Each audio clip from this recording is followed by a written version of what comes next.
जनहित TV news, बातमी प्रत्येकाच्या हिताची। सांगली शहरातील शामराव नगर परिसरात शुक्रवारी रात्री घडलेल्या एका खळबळजनक घटनेत सराईत गुन्हेगाराचा निर्घृण खून करण्यात आला आहे। या घटनेमुळे शहरात भीतीचे वातावरण पसरले असून कायदा सुव्यवस्थेचा प्रश्न ऐरणीवर आला आहे। मृत व्यक्तीचे नाव चैतन्य आप्पासाहेब तांदळे, वय 17 वर्षे, राहणार रामनगर, कोल्हापूर रोड, सांगली असे आहे।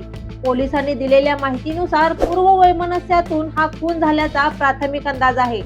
चैतन्य तांदळे हा यापूर्वीही गुन्हेगारी पार्श्वभूमीचा असून त्याच्या विरुद्ध पूर्वी खुनाचा गुन्हा दाखल असल्याची माहिती पोलीस सूत्रांनी दिली आहे।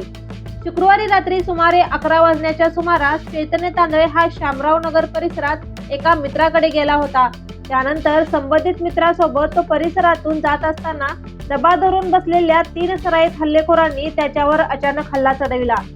हल्ला सुरू होताच चैतन्य सोबत असलेला अल्पवयीन मित्र घटनास्थळावरून पळून गेला। त्यानंतर 3 हल्लेखोरांनी चैतन्य तांदळे याच्यावर चाकूने वार केले।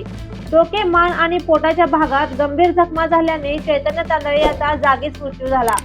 पोलीस तपासात समोर आलेल्या माहितीनुसार काही दिवसांपूर्वी चैतन्य तांदळे आणि संशयित आरोपींमध्ये वाद झाला होता। या वादानंतर आरोपी त्याच्या मागावर होते। शुक्रवारी रात्री चैतन्य तांदळे सापडताच आरोपींनी पाठलाग करून हा हल्ला केल्याचे निष्पन्न झाले आहे। घटनेनंतर हल्लेखोरांनी घटनास्थळावरून पलायन केले।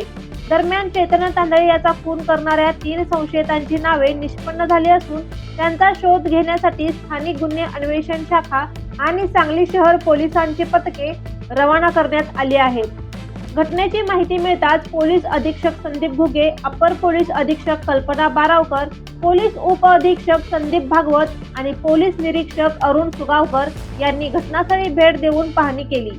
महत्त्वाची बाब म्हणजे सांगली, मिरज आणि कुपवाड शहर महानगरपालिकेच्या निवडणूक काळात अवघ्या 9 दिवसात सांगली शहरात 2 खून झाले आहेत। निवडणूक आचारसंहितेमुळे शहरात ठिकठिकाणी पोलीस चेकपोस्ट उभारण्यात आलेल्या असतानाही शामराव नगर येथील पोलीस चेकपोस्ट पासून केवळ 50 ते 100 मीटर अंतरावर ही घटना घडल्याने नागरिकांमध्ये खळबळ उडाली आहे।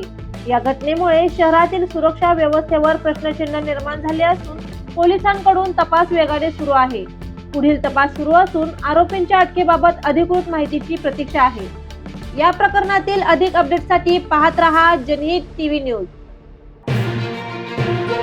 जनहित टीव्ही न्यूज, बातमी प्रत्येकाच्या हिताची।